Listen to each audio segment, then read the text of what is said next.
আসসালামু আলাইকুম ওয়া রাহমাতুল্লাহ। Shimul Memorial North South School and কলেজের পক্ষ থেকে অনলাইন ক্লাসের নবম শ্রেণীর সকল শিক্ষার্থীকে স্বাগতম। আজকে আমি তোমাদের সাথে আছি মোহাম্মদ আতাউর রহমান, সহকারী শিক্ষক কৃষি শিক্ষা, Shimul Memorial North South School and College Rajshahi. প্রিয় শিক্ষার্থী বন্ধুরা,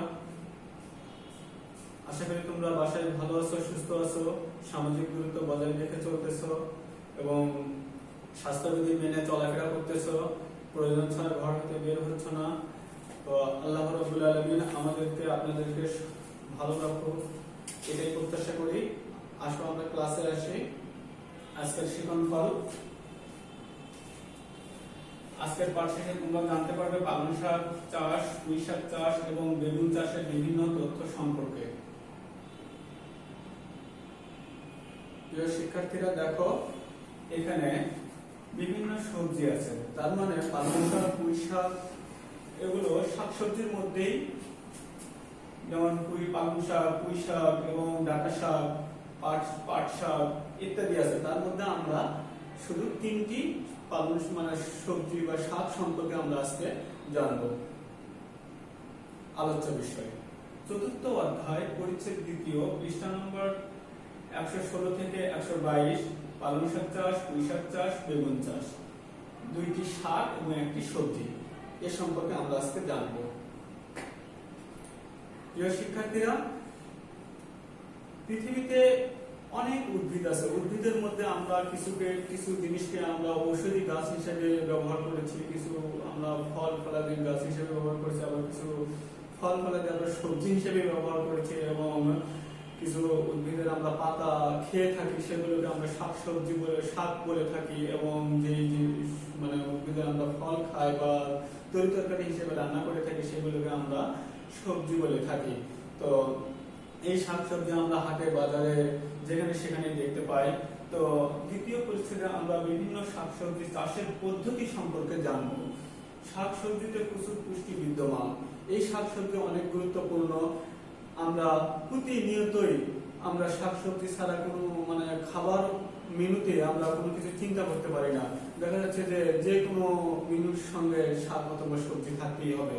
তো এই শাকসবজি আমাদের জন্য খুবই পুষ্টিকর। এর দ্বারা পারিবারিকভাবে খাদ্যের চাহিদা মেটানো যায়। খাদ্য, ভিটামিন, খনিজ ও অর্থকরী ফসল হিসেবে শাকসবজি চাষ করা খুবই জরুরি। তার মানে খনিজের চাহিদা পূরণ করতেছে, ভিটামিনের চাহিদা পূরণ করতেছে, অর্থের চাহিদা পূরণ করতেছে, খাদ্যের চাহিদা পূরণ করতেছে। তাহলে এই শাক সবজি আমাদের জন্য খুবই গুরুত্বপূর্ণ। প্রিয় শিক্ষার্থীরা, খাদ্য হিসেবে শাকসবজি চাষের গুরুত্ব কতখানি আমরা একটু জেনে নেই।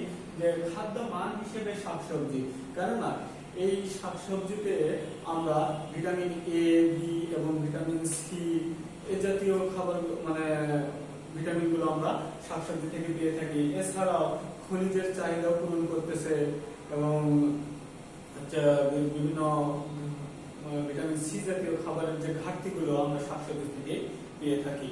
মেজস গুণাগুণ হিসেবে শাকসবজি, মানে শাকসবজির কিছু ঔষধি গুণাগুণ আছে। যেমন আমরা জানি যে শশা কোষ্ঠকাঠিন্য এবং হজমের কাজে খুবই গুরুত্বপূর্ণ এবং অনেক ভালো কাজ করে। এছাড়াও আমরা জানি যে রসুন মানুষের বাত বা ব্যথা মানে কাজে খুবই গুরুত্বপূর্ণ ভূমিকা রাখে। অনেকাংশেই আমাদের এই গায়ের ব্যথা কমে যায় রসুন খেলে। অর্থনৈতিক দিক থেকে শাকসবজি আমরা জানি যে আমরা বাসায় নিজের খাওয়ার যতটুকু লাগবে তার চেয়ে বেশি আমরা উৎপাদন করে থাকি, হয় আঙিনাতে অথবা তো মাঠে অথবা উঁচু কোনো জমিতে, এবং সেটিকে আমরা বাজারজাত করে সেখান থেকে আমরা প্রচুর অর্থ পেয়ে থাকি এবং সাংসারিক প্রয়োজনীয় যে অর্থের চাহিদা থাকে তা আমরা শাকসবজি থেকে আমরা নিতে পারি বা সহযোগিতা নিতে পারি। তো শাকসবজিকে বিভিন্ন শ্রেণীতে বিভক্ত করা হয়েছে, যেমন শীতকালীন সবজি, টমেটো, বাঁধাকপি, ফুলকপি, শিম, গাজর ইত্যাদি। এই সমস্ত যে সবজিগুলো আছে এগুলো আমরা শীতকালীন সবজি হিসেবে ব্যবহার করে থাকি। গ্রীষ্মকালীন সবজি যেমন দেখো করলা, ঝিঙ্গা, পটল, ধুন্দুল, পুঁই শাক ইত্যাদি। এই মানে সবজিগুলো আমরা গ্রীষ্মকালীনে পেয়ে থাকি। তারপরে 12 মাসি সবজি, মানে সব সময় পাওয়া যায় এমন কিছু সবজি আছে যেগুলো দেখি আমরা যে বেগুন, ঢেঁড়স, পেঁপে, কাঁচকলা ইত্যাদি, এই সমস্ত সবজিগুলো আমরা 12 মাসই পেয়ে থাকি। তো দেখো সারা বছর শাকসবজি পাই এরকম একটি দেশ বাংলাদেশ। এই বাংলাদেশে কোনো সবজি বা কোনো শাকের ঘাটতি পড়ে না। আমরা খাদ্যের চাহিদা পূরণ করি, আমরা অর্থের পরিবর্তে আমরা শাকসবজি ব্যবহার করতেছি। দেখা যাচ্ছে যে অল্প টাকাতেই আমরা এই জিনিসগুলো সংগ্রহ করতে পারি। তো এটি খুবই গুরুত্বপূর্ণ এবং আল্লাহ তাআলার একটি বিশেষ নিয়ামত যা আমরা প্রতিনিয়তই খেয়ে থাকি। শাকসবজি চাষ পদ্ধতি। শাকসবজি চাষের বেশ কিছু দেশি ও বিদেশি নিয়ম আছে, মানে এক এক দেশে এক এক ভাবে শাকসবজি চাষ করা হয়ে থাকে।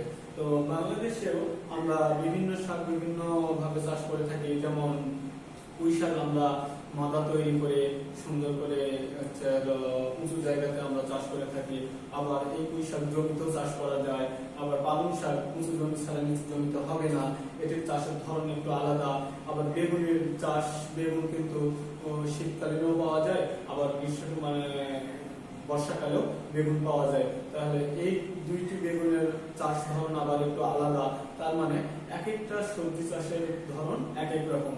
তো এখানে আমরা বিভিন্ন জাতের শাকসবজি চাষের তথ্য, মানে আমরা পুঁই শাক, পালং শাক এবং বেগুনের তথ্য সম্পর্কে জানবো। পালং শাক চাষ। পালং শাক বেশ জনপ্রিয়। এটি আমরা ছোট বড় সবাই মোটামুটি পছন্দ করি যে পালং শাক খুবই একটি সুস্বাদু একটি সবজি শাক। তো পুষ্টিকর ও সুস্বাদু একটি পাতা জাতীয় সবজি, মানে পাতা আমরা খেয়ে থাকি। এই শাকের কি খেয়ে থাকি? পাতা খেয়ে থাকি। তো এটি শীতকালীন ফসল, এতে প্রচুর ভিটামিন এ পাওয়া যায়। তার মানে দেখো এই শাকসবজির মধ্যে যে পালং শাক, এর মধ্যে প্রচুর ভিটামিন এ আছে। তার মানে এই ভিটামিনের ঘাটতি মানবদেহ থেকে ঘাটতি কমিয়ে আনবে এই পালং শাক। পালং শাকের জাত সমূহ একটু জেনে নেই। যে পুষা জয়ন্তী, কপি পালং, গ্রিন, সবুজ বাংলা ও টপ পালং, নবেল জায়েন্ট, ব্যানার্জি জায়েন্ট, পুষ্প জুটি ইত্যাদি। তার মানে এই শাকগুলো, পালং শাকগুলো মোটামুটি কাছাকাছি ধরনের, একই বর্ণেরই মোটামুটি। তো কোনটা একটু পাতা বড়, কোনটা একটু পাতা চিকন, এই টাইপের হয়ে থাকে। তো সবগুলো জাতি মোটামুটি কাছাকাছি। একটু কোনো গাছ একটু বড় হয়, আবার কোনো গাছটা একটু মাঝারি বা মিডিয়াম হয়। জমি নির্বাচন। বাংলাদেশের উর্বর দোআঁশ মাটিতে পালং শাক চাষের জন্য খুবই উপযোগী। উর্বর দোআঁশ মাটি, পালং শাক উর্বর দোআঁশ মাটিতে খুব ভালো হয়। তো বেলে ও এঁটেল মাটিতেও চাষ করা যায়। জমি চাষ করে ও মই দিয়ে মাটি মিহি করতে হবে। তার মানে পালং শাক চাষ করতে গেলে জমিটাকে সুন্দর করে তৈরি করে নিতে হবে, যেন বড় বড় ঢিলা না থাকে। সেগুলোকে ভেঙে ঝুরঝুরা করতে হবে এবং মিহি করতে হবে। তাহলে পালং শাক সুন্দরভাবে গজিয়ে উঠবে এবং সমানভাবে ফলনটা খুব ভালো হবে। এই জন্য আমরা কি করবো? মাটিকে খুব সুন্দর করে মিহি করে নেব এবং মই দিয়ে সমান করে নেব। পালং শাকের জমি আমরা দেখতে পাচ্ছি সমান কালে জমিটি চাষ করা হয়েছিল এবং ঘনত্ব দেখা যাচ্ছে অনেকটাই বেশি। তো এটি হলো একটি পালং শাকের জমি। আমরা 1 শতক জমিতে কি পরিমাণ সার দেব একটু জেনে নেই। যে গোবর 40 কেজি, ইউরিয়া 1 কেজি, টিএসপি 500 গ্রাম, এমওপি 500 গ্রাম, এই জাতীয়। এটা হলো 1 শতক জায়গার একটি হিসাব। আমার জমি যদি বেশি হয় এই অনুপাতে আমি সারকে বৃদ্ধি করব। আর বীজ বপনের সময় সেপ্টেম্বর থেকে জানুয়ারি মাস পর্যন্ত বীজ বপনের সময়, সেপ্টেম্বর থেকে জানুয়ারি। তার মানে এই যে এখন একটা সময় পালং শাক চাষের একটি সময় চলে আসছে। কৃষকরা বন্যার পানি নেমে যাওয়ার সঙ্গে সঙ্গে মানে পালং শাক চাষের জন্য তারা নেমে যাবে। আর কিভাবে লাগাতে হবে? 10 সেমি দূরে বীজ বপন করতে হয়। 10 সেমি দূরে দূরে, মানে এটিকে দুই ভাবে বপন করা যায়। একটা হচ্ছে বেড তৈরি করে, অথবা তো ছিটিয়ে, মানে বেডের উপরে ছিটিয়ে, অথবা তো সারি করে করেও পালং শাক চাষ করা যায়। যখন আমরা ছিটিয়ে পালং শাক চাষ করবো তখন পাতলা ভাবে বীজগুলোকে ছিটিয়ে দিব এবং যে জায়গাগুলো একটু ঘন বেশি হবে সেই জায়গা থেকে পাতলা করে দিয়ে ঘন জায়গা থেকে পাতলা করে দিতে হবে এবং পাতলা জায়গায় যদি বেশি খালি হয়ে যায় বা সেখানে দেখা যাচ্ছে 2-4টা গাছ মারা গিয়েছে তখন কি করবো আমরা, যদি সম্ভব হয় যে ঘন জায়গা থেকে পালং শাকের চারা নিয়ে ওই পাতলা জায়গায় লাগিয়ে দিব। এটি একটা মাধ্যম। আরেকটি মাধ্যম আছে যে সারি করে আমরা পালং শাক লাগাতে পারি। এটি দূরত্ব রাখতে হবে যে 8 থেকে 10 সেন্টিমিটার দূরত্বে 3টা করে অথবা 2-3টা করে বীজ লাগাতে হবে। তারপর যখন সবল হবে তখন 2টি চারা রেখে বাকিগুলোকে তুলে ফেলে দিতে হবে। আর এভাবে সারি করে যদি আমরা পালং শাক চাষ করি এতে ফলন ভালো হয়। অঙ্কুরোদ্গমের সময়, বীজ বপনের পর অঙ্কুরোদ্গমের সময় লাগে 7 থেকে 8 দিন। 7 থেকে 8 দিনের মধ্যে পালং শাকের চারা গজিয়ে যায়।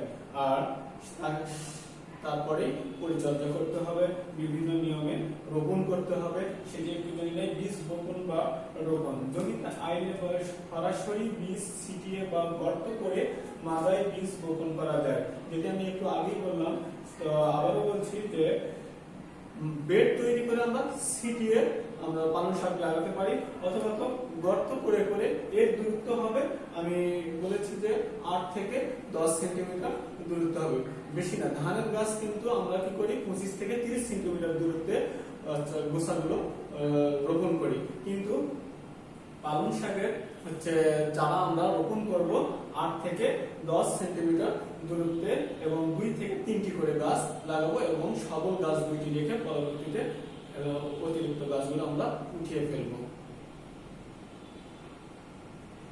পরিচর্যা, চারা পাতলাকরণ ও আগাছা দমন করা। অবশ্যই যদি আমার গাছ যদি আমি ঘনভাবে যদি আমি চাষ করি তাহলে দেখা যাবে যে আমাকে কি করতে হবে, গাছ কিছু পাতলা করে দিতে হবে। এর জন্য মাঝপথ থেকে আমার চারা যখন বড় হবে সেই মুহূর্তে আমি কিন্তু একটা বাজারজাত করার সুযোগ পেয়ে যাই। যে জায়গাগুলো ঘন আছে সেখান থেকে আমরা কি করব, যে ঘন জায়গাগুলো থেকে চারা উঠিয়ে আমরা বিক্রি করে দেব, পাতলা করে দিয়ে আমার জমিটাকে নিয়মের মধ্যে রাখবো। তাহলে এখান থেকে কিছু অর্থ আসলো, সেই অর্থ আমি পরবর্তী কোনো কাজে ব্যবহার করব। তারপর সার উপরি প্রয়োগ করা, হ্যাঁ ওই সময় আমরা কি করবো, একটু সার উপরি প্রয়োগ করব। তাহলে কি হবে, পাতাগুলো একটু বড় বড় হবে এবং কালারটা ভালো আসবে। যেমন ইউরিয়া সার পাতা সবুজ করার জন্য আমরা ইউরিয়া সার ব্যবহার করে থাকি এবং গাছ থেকে তরতাজা এবং মোটা হয়ে যায়, এজন্য আমরা ইউরিয়া সার ব্যবহার করি এবং অন্যান্য সারগুলো ব্যবহার করি বিভিন্ন কাজে। আর শূন্যস্থান পূরণ করা, এই শূন্যস্থান বলতে আমি গাছ ছিটিয়ে বা সারি করেই লাগাই না কেন, যে জায়গা খালি থাকবে সেই জায়গাতে যেন অন্য জায়গা থেকে চারা এনে লাগানো যায় সেটি করবো, অথবা যে জায়গা ঘন আছে সেই জায়গা থেকে গাছ তুলে পাতলা করে দেবো। 7 থেকে 10 দিনের মধ্যে পুনরায় চারা রোপণ করতে হবে। হ্যাঁ, দ্বিতীয়বার যখন আমি চারা লাগাবো সেটি কি করতে হবে, 7 থেকে 10 দিনের মধ্যেই হতে হবে, বেশি দিন হলে ওইভাবেই রেখে দিতে হবে। আচ্ছা, সেচ ও পানি নিকাশ ব্যবস্থা। হ্যাঁ, বাংলাদেশে দেখা যাচ্ছে যে বৃষ্টির কোনো এই সময় বর্ষাকালের সময় যখন তখন বৃষ্টি হচ্ছে বা পালং শাক চাষের সময় হুট করে বৃষ্টি চলে আসলো, সেই সময় দেখা যাচ্ছে যে পানি বেশি থাকার কারণে পালং শাক বাড়ন্তর দিকে ব্যাঘাত ঘটতে পারে এবং কোয়ালিটি খারাপ হয়ে যেতে পারে। এই জন্য আমরা কি করবো, পানি নিকাশ ব্যবস্থা অবশ্যই রাখতে হবে যেন মাটি চাপা না ধরে। আর মাটির আলগাকরণ করা, অবশ্যই বৃষ্টির পর পরে কিন্তু পালং শাকের জমিতে মাটিটা আলগা করে দিতে হয়, কেননা মাটি চাপা পড়লে মাটি চাপ ধরলে কিন্তু পালং শাকের ফলন ভালো আসে না। পোকামাকড় দমন, হ্যাঁ বিভিন্ন সময় বিভিন্ন পোকামাকড় আক্রমণ করে থাকে, যেমন এখানে পিপিলিকা, উইচুঙ্গা এবং উই পোকা। এই পিপিলিকা, উইচুঙ্গা বা উই পোকা এই জাতীয় পোকাগুলো হয় গোড়ায় আক্রমণ করে অথবা তো পাতাতেও আক্রমণ করে থাকে। এভাবে আক্রমণ করলে পাতার গঠনটাও ভালো আসে না এবং গাছটিও ছোট হয়ে অনেক সময় দেখা যায় যে গাছটিও ছোট হয়ে যাচ্ছে এবং মারাও যায় কিছু কিছু গাছ। রোগ ব্যবস্থাপনা, গোড়া পচা রোগ। হ্যাঁ, অনেক সময় দেখা যায় যে পানি বেশি হওয়ার কারণে বা রোদ্রের গরম পড়ার কারণে গোড়া পচে গিয়েছে অথবা পাতার দাগ পড়ালো, এটিও মানে যখন পালং শাকের বয়স বেশি হয়ে যায় তখন কিন্তু পাতায় দাগ পড়ে যায়। এই জন্য বয়স বেশি হওয়ার আগেই কিন্তু পালং শাক তুলে বাজারজাত করতে হবে। আর পাতা ধসা রোগ, এটি হলো যেই পাতা দেখা যাচ্ছে যে মানে পুড়ে গেলে যেরকম কালার আসে, যেরকম বর্ণ আসে, আমরা কিন্তু এই পাতা ধসা রোগ সেই রকমই কিন্তু দেখা যাবে যে পালং শাকের পাতা বা লাউ বা কুমড়ার পাতা কিন্তু সেই রকমই হয়ে যাবে, যেমন মনে হয় যে আগুনে পুড়ে গিয়েছে। তো এটাকে আমরা কি বলে থাকি? পাতা ধসা রোগ। আর ডাউন মিলডিউ, ডাউন মিলডিউ এটিও একটি রোগ।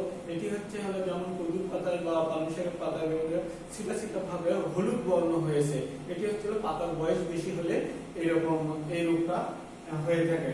আর পাতায় গোলাকৃতির দাগ, এটা আমরা জানি যে গোল গোল দাগ হবে বা এটি কালো হতে পারে অথবা তো হলুদ বর্ণেরও হতে পারে। তো এই রকমের পালং শাকের বিভিন্ন রোগ হতে পারে। তো এগুলোর জন্য আমরা কি করব? যে কীটনাশক হিসেবে ম্যালাথিয়ন 57 আছে একটা, অথবা তো সমিথিয়ন আছে। তো এটা যে কোনো একটি আমরা কি করব? 10 লিটার পানিতে 10 মিলি মিশিয়ে আমরা স্প্রে করতে পারি। আর স্প্রে করলে বিভিন্ন এই সমস্ত রোগগুলো থেকে আমরা আমাদের ফসলকে রক্ষা করতে পারবো। ফসল সংগ্রহ, বীজ বপনের 1 মাস পর থেকে ফুল ফোটা পর্যন্ত ফসল সংগ্রহ করা যায়। তার মানে 1 মাস পর থেকে আমরা পালং শাক বাজারজাত করতে পারি এবং যতদিন না ফুল এসেছে ততদিন পর্যন্ত আমরা বাজারজাত করতে পারবো এবং এতে কোনো সমস্যা হবে না। আসলে আমরা পুঁই শাক চাষ সম্পর্কে একটু জানবো। এবার দেখি, পুঁই শাক বাংলাদেশের প্রধান গ্রীষ্মকালীন পাতা জাতীয় সবজি। আমরা পালং শাক কিন্তু শীতকালীন সবজি হিসেবে আমরা জানলাম। এবার আমরা জানবো যে পুঁই শাক এটি কিন্তু গ্রীষ্মকালীন পাতা জাতীয় সবজি। এটিগুলো আমরা কি করি? পাতাও খাই, এর কাণ্ডও খাই। তবে এটি সারা বছর ধরেই পাওয়া যায়। হ্যাঁ, একবার লাগালে এই পুঁই শাক দীর্ঘদিন পর্যন্ত উৎপাদন করা যায় এবং দীর্ঘদিন জমিতে রাখা সম্ভব।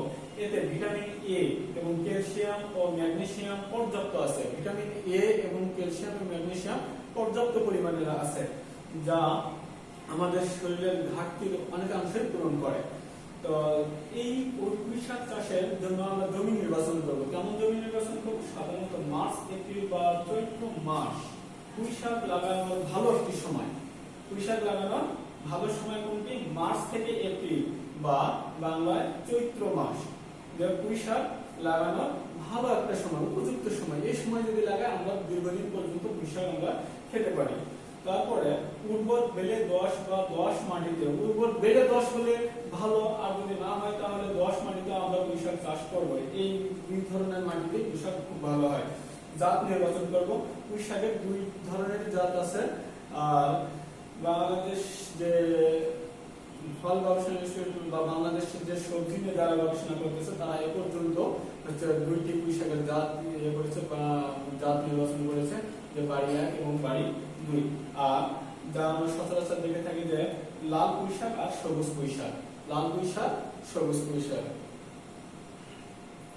আমরা সবুজ পুঁই শাকের চিত্রটি দেখতে পাচ্ছি। আর লাল পুঁই শাকের ঠিক এরকমই কাছাকাছি, কিন্তু ডাটাগুলো কি হয়ে যায়? মানে লাল থাকে। দেখলে বোঝা যায় যে আসলে এটি খুব সুন্দর এবং খেতে খুব সুস্বাদু লাগবে। বপনের সময় জেনে নেই। মার্চ থেকে এপ্রিল মাসে পুঁই শাকের বীজ বপন বা এর শাখা রোপণ করতে হয়। এখানে 2টি কথা বলা হচ্ছে যে মার্চ থেকে এপ্রিল মাসের মধ্যে পুঁই শাক লাগাতে হয়। আর এটি হয় বপন করে লাগাতে পারি, যেমন পুঁই শাকের বীজ আমরা বপন করতে পারি। আবার পুঁই শাকের বীজ থেকে কিছু বড় হয়ে গেলে এক জায়গায় ঘন করে গজিয়ে নেওয়ার পরে বীজতলা তৈরি করে বীজতলা থেকে গজিয়ে নিয়ে আমরা সেটিকে আবার মাদায় আমরা রোপণ করতে পারি। তো এটির 2টা সিস্টেম হলো। আরেকটি আছে যে কাণ্ড যদি আমরা কেটে আবার নতুন করে যাই অন্য জায়গায় মানে স্থাপন করি বা সুন্দরভাবে মাদায় যদি আমরা লাগাই তাহলেও কিন্তু পুঁই শাক খুব সুন্দর হয়। তো এটি পুঁই শাক বপন করার বা রোপণ করার 3টি পদ্ধতি। একটা হলো বীজ থেকে আমরা বপন করতে পারি, আবার বীজ থেকে মানে বেড বা বীজতলা থেকে মাদায় আমরা স্থানান্তর করে আবার সুন্দরভাবে পাতলা করে রোপণ করতে পারি এবং কাণ্ড আমরা কেটে আবার পুঁই শাক লাগাতে পারি। এখানে চারার দূরত্ব কতখানি রাখবো, 60 থেকে 80 সেন্টিমিটার দূরে রাখতে হবে সারি, আর 5 সেন্টিমিটার পর্যন্ত রেখে রোপণ করে দিতে হবে। তো 60 থেকে 80 সেন্টিমিটার দূরত্বে গাছ সারি তৈরি করতে হবে। তার মানে খুবই পাতলা করে লাগাতে হবে, তাহলে পুঁই শাকের ফলন ভালো আসবে। আর 1 শতক জায়গায় কতখানি সার আমরা দেব সেটি একটু জেনে নেই। প্রতি শতকে কম্পোস্ট সার মানে জৈব সার আমরা ব্যবহার করব 4 কেজি, আর ইউরিয়া সার 1 কেজি, টিএসপি সার 500 গ্রাম এবং এমওপি সার 500 গ্রাম ব্যবহার করব। এটি হচ্ছে 1 শতকের পরিমাণ। আমরা জমি যদি আমাদের বেশি হয় সেই অনুপাতে আমরা হিসাব করব, কম হলেও এই পরিমাণ থেকে আমরা কমিয়ে দেব। পরিচর্যা, পানি সেচ, মাটির আর্দ্রতা বুঝে সেচ দিতে হবে। সেচের পর মাটি নিড়ানির দ্বারা ঝুরঝুরা করতে হবে। তার মানে অবশ্যই আমাকে মাটিটাকে সুন্দর করে তৈরি করে নিতে হবে। এটা আমরা বুঝি যে মাটিতে ঢিল থাকা যাবে না, ঝুরঝুরা করা মানে হচ্ছে মাটিটাকে একবারে মিহি করতে হবে। তাহলে আমরা সুন্দরভাবে হচ্ছে মাটিটাকে ঝুরঝুরা করতে হবে। এটার জন্য যদি পানির সেচ দিতে হয় তাহলে পানির সেচ দিতে হবে, দিয়ে মাটিটাকে রসালো করে তারপরে আমরা ঝুরঝুরা করে নিতে পারি। আগাছা দমন, আগাছা মাটি থেকে উপড়িয়ে ফেলতে হবে, মানে উপড়িয়ে তুলে ফেলতে হবে। তার মানে জমি পুঁই শাকের জমির যে জায়গাতে আমরা মাদা তৈরি করেছি সেই জায়গাতে যদি কোনো আগাছা জন্ম নেয় তাহলে সেদিকে আমরা কি করবো, একবার উপড়িয়ে ফেলে দেবো, সেখানে রাখবো না।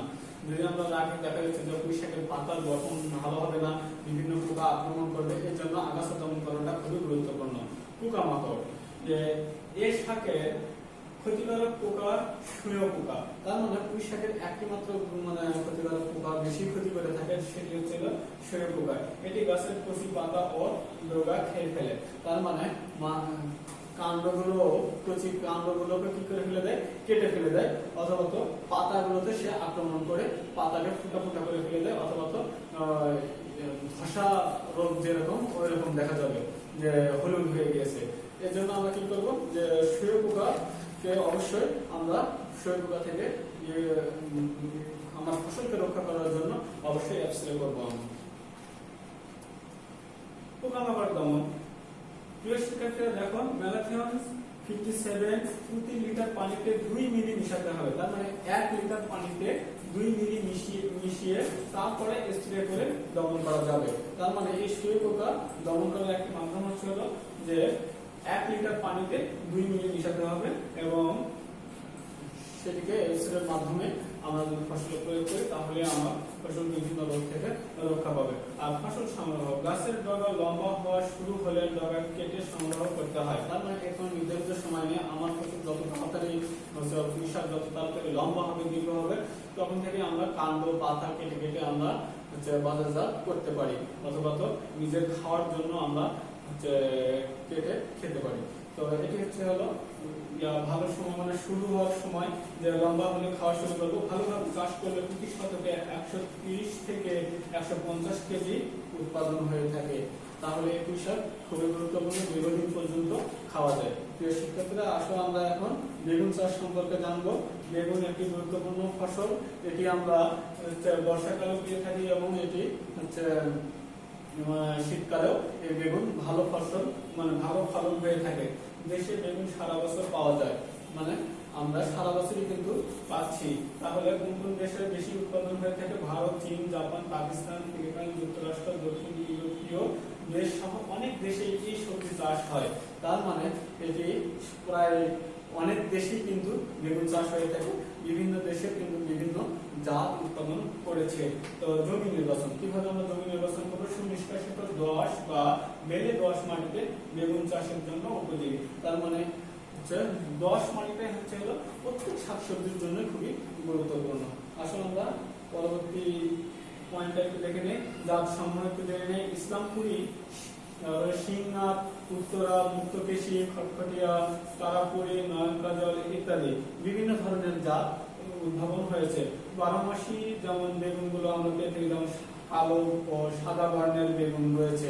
এটিকে আমরা ডিম বেগুন বলেও আমরা জানি, মানে ডিমের মতন দেখতে কিছুটা হয়। এটি মানে বেগুনের একটি হচ্ছে সাদা বেগুন আছে, অথবা তো কালচে ধরনের একটি বেগুন আছে, যে বেগুনটি দেখতে খুবই সুন্দর, এটিকে আমরা ডিম বেগুন নামে চিনি।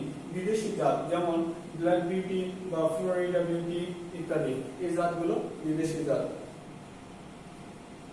বেগুনের গাছ আমরা দেখতে পাচ্ছি, দেখো এটি হচ্ছে হলো ডিম বেগুন। জমি তৈরি কিভাবে করবো আমরা? 4 থেকে 5টি আড়াআড়ি চাষ করে মই দিয়ে মাটি ঝুরঝুরা করে সমান করতে হবে। তার মানে জমিকে যেভাবে হোক, হচ্ছে কোদাল দিয়ে হোক বা বড় বড় ঢিলগুলো হয় আপনার তুলে ফেলে দিবেন, অথবা তো হচ্ছে মাটিকে ঝুরঝুরা করবেন। তো ঝুরঝুরা করার জন্য যে ব্যবস্থা নেওয়া দরকার সেই ব্যবস্থা নেবেন। বীজ বপনের সময় আমরা জানি শীতকালীন বেগুন চাষের জন্য শ্রাবণ মাস হতে আশ্বিন মাস, তার মানে শীতকালের যে বেগুনটা আমরা চাষ করবো সেটি হচ্ছে শ্রাবণ মাস থেকে আশ্বিন মাস বপনের সময়। আর বর্ষাকালীন বেগুন চাষ হয় চৈত্র মাস পর্যন্ত বপন করা যায়, তার মানে চৈত্র মাস পর্যন্ত আমরা বর্ষাকালীন বেগুনটা আমরা লাগাতে পারি। আর এই দুই ধরনের বেগুনই কিন্তু মোটামুটি সারা বছরই আমরা পেয়ে থাকি। একবার বেগুনের গাছ লাগাইলে দীর্ঘদিন পর্যন্ত বেগুনের গাছ বেঁচে থাকে। আর চারা রোপণ, 1 মাস বয়সের চারা কাঠির সাহায্যে তুলে নিতে হবে। তার মানে 1 মাস বয়স যখন হবে তখন আমরা চারাটা কি করব? কাঠির সাহায্যে তুলে নেব, এই জন্য যে শিকড় যেন ছিঁড়ে না যায় বা গোড়া যেন আঘাত না পায়। আর 75 সেন্টিমিটার দূরত্বে সারি ও 60 সেন্টিমিটার দূরে চারা রোপণ করতে হবে। মানে সারির দূরত্ব হবে 75 সেন্টিমিটার এবং 60 সেন্টিমিটার হবে হচ্ছে চারার দূরত্ব। এইভাবে দূরত্ব বজায় রেখে আমরা বেগুনের চারা রোপণ করতে পারি। সার ব্যবস্থাপনা, 1 শতক জায়গায় সারের পরিমাণ একটু জেনে নেই। যে ইউরিয়া সার 1 কেজি, টিএসপি 500 গ্রাম, এমওপি 500 গ্রাম, কম্পোস্ট বা জৈব সার 40 কেজি আমরা প্রয়োগ করতে পারি 1 শতক জমিতে। এইভাবে আমরা সার প্রয়োগ করব। বেগুনের রোগ সময় একটু জেনে নেই। দেশে প্রায় 16 প্রজাতির পোকা আছে, 16 প্রজাতির পোকা আছে। তার একটি হচ্ছে প্রজাতির মাকড়, একটি প্রজাতি হচ্ছে মাকড়। এই মাকড় বেশি ক্ষতি করে বেগুনের, এই জন্য এটিকে নিয়ে আসা হয়েছে। বেগুনের ক্ষতি করে থাকে, তো বেগুনের প্রধান শত্রু ডগা ও ফল ছিদ্রকারী পোকা। মানে বেগুন যখনই একটু বড় হবে তখনই কিন্তু বেগুনের গায়ে পোকা মানে কিছু পোকা এসে আক্রমণ করবে এবং ছিদ্র করে দিবে। এই ছিদ্র করলেই বেগুনের মান খারাপ হয়ে যায় এবং ওই বেগুন বাজারজাত করা খুব কঠিন হয়ে যায়, দাম পাওয়া যায় না। তো এটি আমরা খেয়াল রাখবো। আর প্রতিকার কিভাবে করবো এরকম মানে পোকার আক্রমণ থেকে? যে ছত্রাকনাশক ম্যালাথিয়ন বা সুনিথিয়ন 10 লিটার পানিতে 10 মিলি মিশিয়ে স্প্রে করতে হবে। তো কলম চারা ব্যবহারের মাধ্যমে দমন করা যায়, এটি একটি মাধ্যম। পোকার আক্রমণ যুক্ত চারা ব্যবহার মানে আক্রমণ মুক্ত চারা, তার মানে যেই গাছে পোকার আক্রমণ নেই সেই রকম গাছ আমরা রোপণ করব। আর সুষম সার ব্যবহার করেও কিন্তু আমরা পোকার আক্রমণ থেকে আমার ফসলকে রক্ষা করতে পারি। সঠিক সময়ে আগাছা দমন ও মালচিং করে, তার মানে অবশ্যই সঠিক সময়ে কি করতে হবে? আগাছা দমন করতে হবে। আগাছা হলে ফেলে রাখা যাবে না, এটিকে মানে খুব দ্রুত পরিষ্কার করতে হবে। তো ফসল সংগ্রহ ও ফলন একটু জেনে নেই। চারা রোপণের 30 থেকে 40 দিনের মধ্যে গাছের ফুল আসে, 30 থেকে 40 দিনের মধ্যে। তো বেগুনের ফল বীজ শক্ত হওয়ার আগেই সংগ্রহ করতে হয়। তার মানে ফুল আসছে তখন থেকে আমরা কি করব? যে বেগুন বড় হবে, বেগুন আমরা তুলে বিক্রি করব, কিন্তু যতদিন পর্যন্ত ওই বেগুনের বীজ শক্ত হয়েছে ততদিন পর্যন্ত আমরা বাজারজাত করতে পারবো। প্রিয় শিক্ষার্থী বন্ধুরা, আজকে তোমাদের এ পর্যন্তই। তো কি যে সকল প্রশ্ন হয়ে থাকে আজকের ক্লাসে সেগুলো একটু জেনে নিন। যে পালং শাকের বীজ বপনের কতদিন পর অঙ্কুরোদ্গম হয়? 7 থেকে 8 দিন। আর পুঁই শাকের 2টি জাতের নাম কি? লাল ও সবুজ পুঁই শাক। ইসলামপুরি ব্ল্যাক বিউটি কিসের জাত? বেগুনের জাত। শুয়োপোকা কিসের আক্রমণ করে? পুঁই শাকের আক্রমণ করে। প্রিয় শিক্ষার্থী বন্ধুরা, আগামী দিন তোমাদের জন্য রিভিশন প্রক্রিয়া পড়া দেওয়া থাকবে 4th অধ্যায় 2য় পরিচ্ছেদ পালং শাক, পুঁই শাক ও বেগুন। তো অবশ্যই তোমরা বাসায় যথাযথভাবে অধ্যায়টি পাঠটি মানে চর্চা করবে। আর চর্চা করে তোমরা তোমাদের রিভিশন টপ লিস্ট দিবে এবং তোমাদের সুস্বাস্থ্য কামনা করে আজকে আমি এখানেই শেষ করছি। ধন্যবাদ। আসসালামু আলাইকুম ওয়া রাহমাতুল্লাহ।